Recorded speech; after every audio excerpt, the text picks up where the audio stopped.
बिस्मिल्लाहिर्रहमानिर्रहीम। अस्सलाम वालेकुम। कैसे हैं आप सब? Welcome to little foodies. और आज मैं आपको बहुत ही मज़ेदार सी मटन कढ़ाई की रेसिपी बनाना बताऊंगी। ये रेसिपी बहुत ही आसान है और जल्दी बन जाने वाली रेसिपी है और पाकिस्तान के मुख्तलिफ़ इलाक़ों में मुख्तलिफ़ तरीक़ों से ये बनती है। कुछ लोग इसको ग्रेवी के साथ पसंद करते हैं और कहीं पर ये बिल्कुल ड्राई बनकर तैयार होती है। पाकिस्तान में इसको बहुत पसंद किया जाता है और खैबर पख्तूनख्वा और पेशावर में स्पेशली ये दुम्बे के गोश्त में बनकर तैयार होती है। और इसके अलावा वो लोग इसको बिल्कुल ड्राई पकाते हैं, इसमें बिल्कुल भी ग्रेवी नहीं रखते। इसको बिल्कुल बीफ की अच्छी सी भुनाई करते हैं और इसको बिल्कुल ड्राई बनाते हैं, इसमें बिल्कुल भी ग्रेवी नहीं होती। तो अगर आपको आज की मेरी ये वीडियो अच्छी लगे तो वीडियो को लाइक कर दें, अपने फ्रेंड्स और फैमिली वालों के साथ शेयर कर दें और अगर चैनल पर नए हैं तो चैनल को सब्सक्राइब कर दें। कढ़ाई बनाने के लिए यहाँ पर मैंने 1 किलो से थोड़ा सा ज़्यादा मटन लिया है और यहाँ पर मैं हड्डियों के साथ ही गोश्त का इस्तेमाल कर रही हूँ। अगर आप चाहें तो आप बोनलेस मटन का इस्तेमाल भी कर सकते हैं और इस रेसिपी को आप बीफ में भी बना सकते हैं। मटन को मैंने प्रेशर कुकर में डाल लिया है ताकि ये जल्दी से कुक हो जाए। इसी के साथ मैं 2 दरमियाने साइज़ के कटे हुए प्याज इसमें शामिल करूंगी और 1 खाने का चम्मच इसमें अदरक का शामिल करूंगी। यहाँ पर मेरे पास फ्रीज़ अदरक है, आप ताज़ा भी इसमें डाल सकते हैं। 1 खाने का चम्मच इसमें लहसुन जाएगा और इसके साथ मैं इसमें 1.5 टीस्पून के बराबर नमक शामिल कर रही हूँ। अगर आप 1 किलो गोश्त इस्तेमाल कर रहे हैं तो उसके लिए आपने इसमें 1 टीस्पून के बराबर नमक डाल लीजिएगा। अगर 2 किलो गोश्त इस्तेमाल कर रहे हैं तो 2 टीस्पून के बराबर आप इसमें नमक डाल लीजिएगा। इसी के साथ मैं इसमें 2 गिलास पानी डाल लूँगी क्योंकि हड्डियों वाला गोश्त है, इसको गलने में थोड़ा सा टाइम लगेगा। तो इसमें मैंने 2 गिलास भर के पानी शामिल कर लिया है और इसके बाद मैं इसको अच्छे से मिक्स कर लूँगी। और इसी के साथ प्याज और गोश्त ने भी थोड़ा सा अपना पानी छोड़ देना है और इसी पानी में ये गोश्त अच्छे से गल जाएगा। गोश्त को आपने बहुत ज़्यादा गलाना नहीं है, 80 to 85% तक आपने गोश्त को पका लेना है। गोश्त को अच्छे से मिक्स कर लेना है और उसमें 1 उबाल आने के बाद आपने इसको कवर कर देना है और जब इसमें प्रेशर बन जाए, इसकी जो सीटी ऊपर से घूमने लगेगी तो इसके बाद आपने इसको 15 मिनट तक पका लेना है। यहाँ पर मैंने गोश्त को 15 से 17 मिनट तक पका लिया है और हमारा जो गोश्त है वो अच्छे से गल चुका है।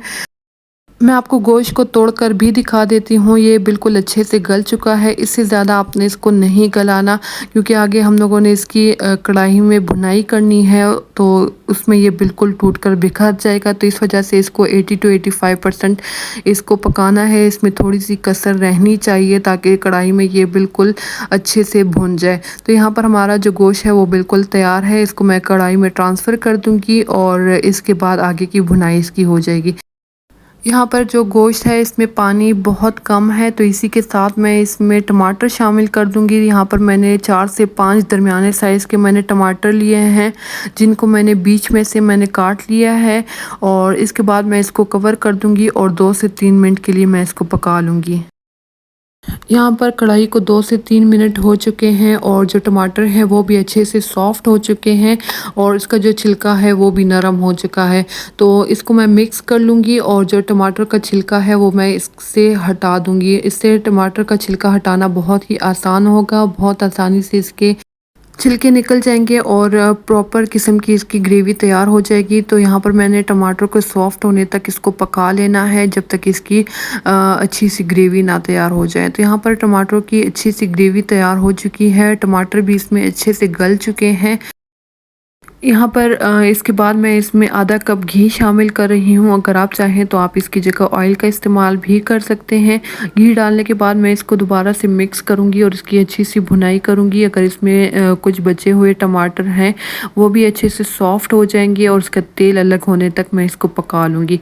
इसका तेल अलग हो चुका है और उसकी अच्छी सी ग्रेवी भी तैयार हो चुकी है। तो इसके बाद मैं इसमें मसाले शामिल करूँगी। धनिया पाउडर है 1.5 टीस्पून के बराबर और ज़ीरा पाउडर है 1.5 टीस्पून के बराबर।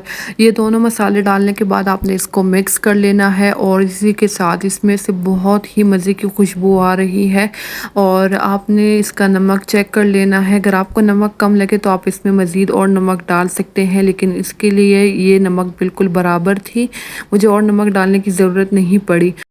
आखिर में मैंने इसमें काली मिर्च शामिल कर लेनी है। 1.5 टीस्पून के बराबर मैंने इसमें काली मिर्च शामिल कर ली है। और काली मिर्च को आपने शुरू में बिल्कुल भी नहीं डाली, नहीं तो जो हमारी कढ़ाई है इसका कलर बिल्कुल डार्क हो जाएगा, जो बिल्कुल भी अच्छा नहीं लगेगा। और इस कढ़ाई में आपने गरम मसाले का इस्तेमाल बिल्कुल भी नहीं करना। इस कढ़ाई में गरम मसाले का इस्तेमाल होता ही नहीं है। तो यहाँ पर हमारी कढ़ाई बिल्कुल तैयार है।